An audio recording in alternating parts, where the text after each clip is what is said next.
Welcome to the Silent Report. For decades, one place in the Nevada desert has captured the imagination of the world. A barren, desolate stretch of land, surrounded by mountains, with restricted airspace above it, and armed guards patrolling its perimeter.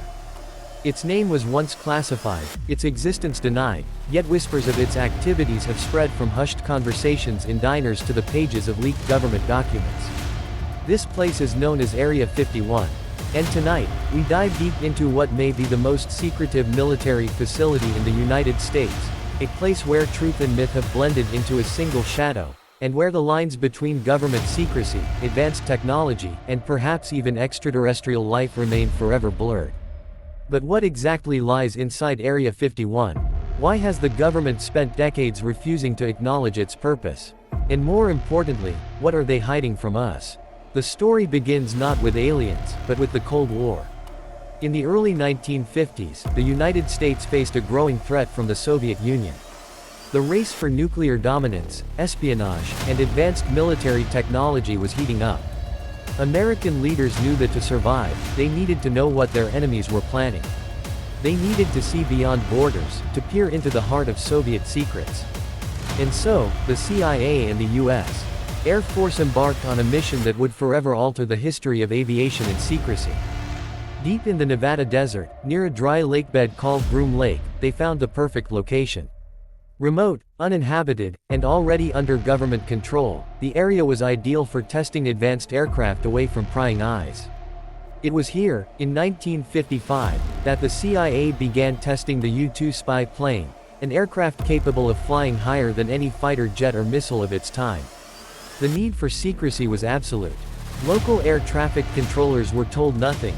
Commercial pilots who saw the strange high-flying objects reported them as UFOs, and the public was left in the dark. This was the birth of Area 51 as we know it today, a hidden laboratory for the most advanced, most secretive technologies ever built. But the U-2 was only the beginning. Soon, the A-12 Oxcott followed, a sleek, black aircraft that could fly at speeds over Mach 3 and altitudes of more than 80,000 feet. These were machines beyond imagination, moving so fast and so high that anyone who caught a glimpse of them from the ground might well believe they were watching something not of this earth. And that's where the first layer of the Area 51 mystery began. The skies above Nevada became home to lights and shapes that no one could explain. The government denied everything. To the outside world, Area 51 did not exist. But rumors spread, fueled by strange sightings, unexplained crashes, and whispers from military insiders who had seen more than they were allowed to speak about. As advanced aircraft testing continued through the 1960s, 70s, and 80s, including prototypes for stealth bombers and drones, the line between human engineering and something far stranger began to blur. And then came 1989. A man named Bob Lazar stepped forward in an interview with a Las Vegas journalist, claiming he had worked not on ordinary aircraft, but on reverse engineering alien spacecraft at a site near Area 51 known as S4. Lazar described flying saucers, anti-gravity propulsion, and an element unknown to science at the time, Element 115, which he claimed was the key to powering these machines.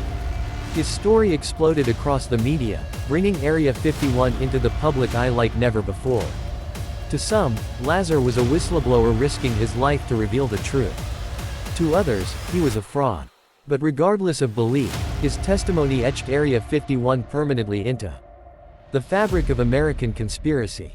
For the first time, the idea that the US government was hiding not just advanced aircraft, but actual extraterrestrial technology, entered mainstream discussion. Reports of UFO crashes, like the famous Roswell incident of 1947, were re-examined with new suspicion. Could the wreckage of alien craft have been transported to Area 51? Were scientists working in underground facilities, hidden even deeper in the desert, unlocking the secrets of interstellar travel? Officially, the US government laughed off these claims. For years, they insisted Area 51 didn't even exist, despite mountains of evidence to the contrary. It wasn't until 2013 that the CIA finally admitted Area 51 was real, through a series of declassified documents. But their story was simple. Area 51 was just a testing site for spy planes. Nothing more, nothing less. And yet, the secrecy continues. The base remains heavily guarded, with miles of restricted land around it. Warning signs threaten deadly force against trespassers. The airspace above it, known as R4808 North, is permanently off limits to civilian aircraft. If Area 51 is just another military base, why go to such extreme lengths to keep people away? Over the decades, countless whistleblowers, former employees, and insiders have risked speaking out. Some describe experimental aircraft that can move silently, change direction instantly, and defy the known laws of physics. Others tell of underground tunnels, massive hangars built into mountainsides, and secret projects that dwarf even the Manhattan Project in scope. Many of these claims sound unbelievable, and perhaps that is exactly the point. The deeper the mystery, the easier it is to dismiss as fantasy. But every so often, cracks appear in the wall of secrecy. In 2017, the Pentagon admitted the existence of a secret program called AATIP, the Advanced Aerospace Threat Identification Program, designed to investigate UFO sightings by military pilots. Declassified footage released to the public showed U.S. Navy fighter jets encountering unknown objects, tic-tac-shaped craft with no visible wings, no exhaust, and impossible maneuverability. Suddenly, the line between UFO myth and military reality blurred once again.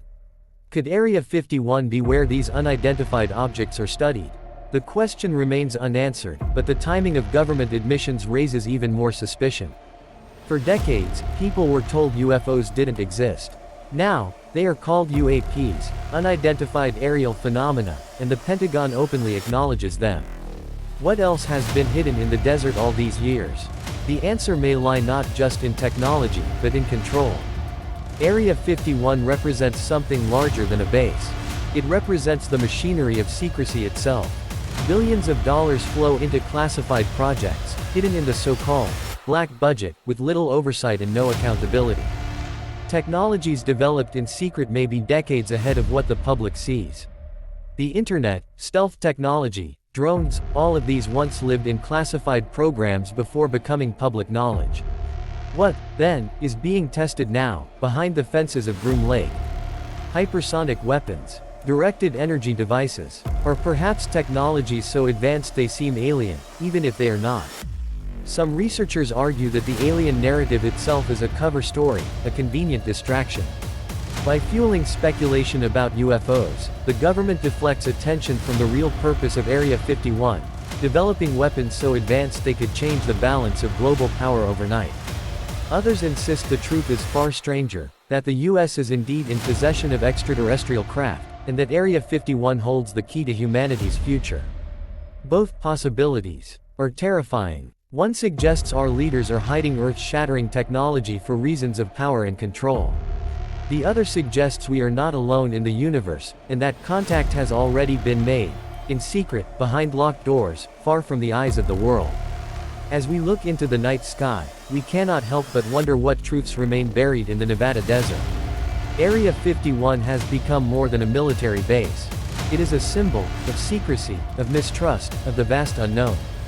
Whether it hides alien spacecraft, experimental weapons, or simply the ghosts of the Cold War, it continues to remind us of one thing: there are parts of our world we are never meant to see. And yet, the questions will never stop. What are they hiding? Why are we not allowed to know? And perhaps most importantly, if the truth were ever revealed, would we even be ready to face it? This is the Silent Report. The mysteries remain, the shadows deepen, and the answers lie somewhere out there, waiting, in the desert.